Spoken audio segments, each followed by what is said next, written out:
Doctor sews 6 men together. What their amalgamated carcass does will shock you. Mannequin abducts nurse. What happens next will make you crave human flesh. Organ harvester fires employee. What they do next will surprise you. Just 3 of the thousands of titles directed and written by myself, chief producer and director at Bloodworks Studios. We make a special kind of content. In a typical film, you can expect to see one of our diverse cast of characters learn a variety of important moral lessons, such as not judging murderers by their choice of weapon and being honest about the age of decomposition when selling rotten corpses. Each video tells an allegory to communicate one of these important messages. Saint Gormoth, the founder and face of our company, is a frequent star in our films. At the end of each video, he comes out to explain why the message is so important. He's quite a respected figure in the industry, having directed many critically acclaimed works, including The Vicissitudes of Quivering Flesh, the equally dazzling and disturbing artistic snuff film.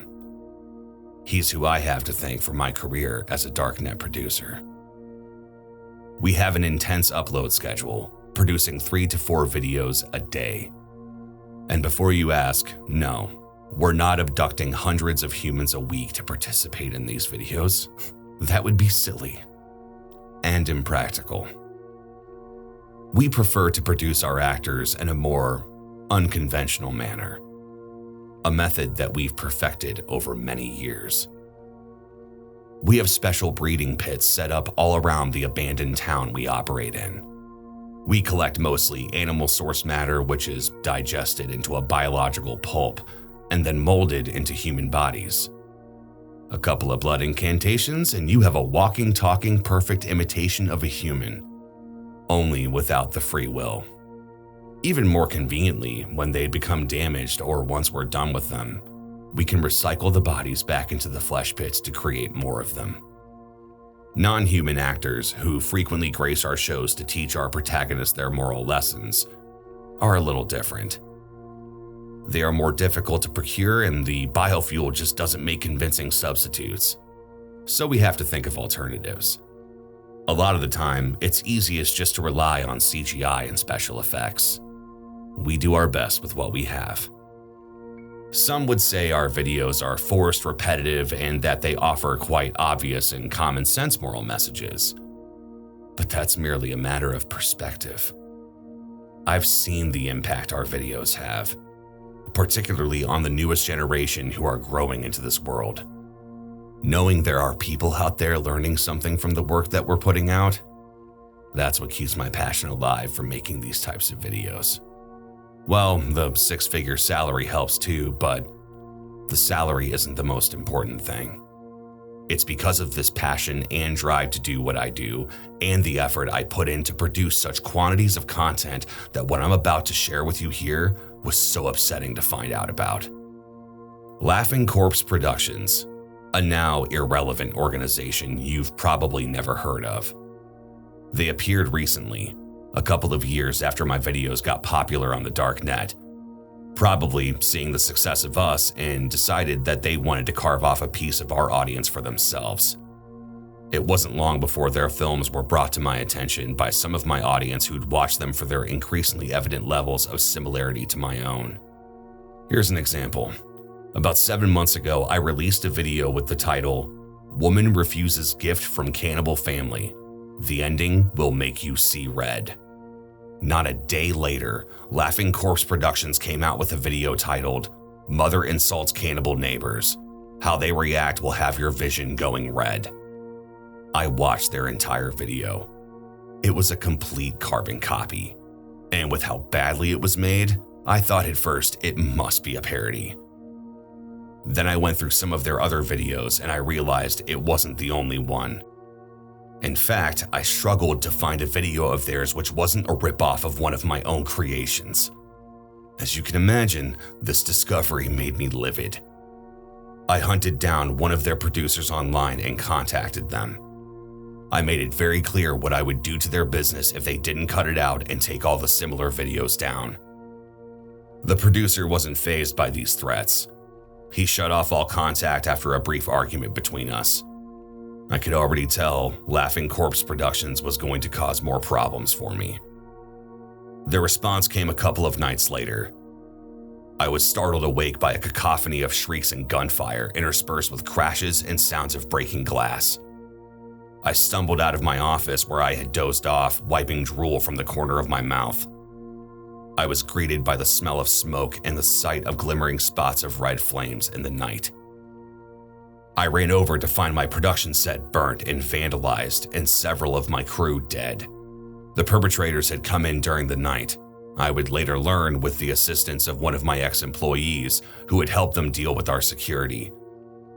They killed anyone they'd found and completely trashed the place. Pictures soon appeared on 8chan and several other dark web forums where we distributed our work of what they'd done and of them doing it. These idiots were boasting about it everywhere. It became more infuriating as Laughing Corpse Productions continued to copy our videos and reproduce them, all the time claiming we were the ones creating the cheap rip-offs of their films. They were clearly convinced they were going to continue to get away with their sick behavior. Saint Gormoth instructed me to make sure they were held accountable, for my own sake as well as for theirs. I understood perfectly. Every day where they were allowed to operate, we were made to look like fools, and we were inviting more people to exploit us as Laughing Corpse Productions were doing. And worst of all, we were steadily losing the support of our audience. I considered making use of a cult of deranged maniacs I'd befriended and taken in recently to replace some of my murdered employees to hurt them like they hurt me.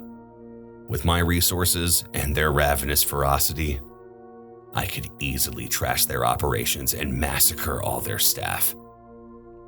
It just wouldn't be sufficient, I decided. I needed to make a special example out of them after what they had done to my organization. Something everyone across the darknet would remember. Something to make my mentor, Gormoth, proud. I spent some time considering how best to handle the situation. In a strange way, I remember feeling almost like a character in one of the videos I produced. And then I wondered. I asked myself how I would write the ending to this if this was all a part of a script I was working on. Inspired, I devised my plan, and then I set it to work. I gathered all the information I could on the Laughing Corpse Productions company. I had some of my shadow web savvy friends figure out who their owner was and retrieve their personal details. Apparently it was some rich Russian guy who conducted his operations inside of a warehouse in a dodgy part of Novosibirsk. The remainder of his time he was locked up in a large, comfortable apartment tended to by multiple assistants and female escorts. I acquired his full name and identity. I got his email, his phone, his address, everything. I made sure my friends operated covertly so as to not draw his attention. Meanwhile, I kept up the charade of being angry at him so as not to draw his suspicions to what I was planning. I ranted on forums about how Laughing Corpse Productions was going to pay and let them continue to laugh and mock me. I bided my time.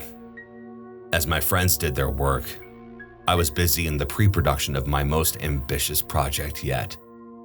An hour-long film which would be titled Film Director Targets Competition: How Their Audience Response Will Traumatize You. Once I had learned everything I needed to about Igor and his company, and once my filming crews were ready, I released a special trailer for this new feature.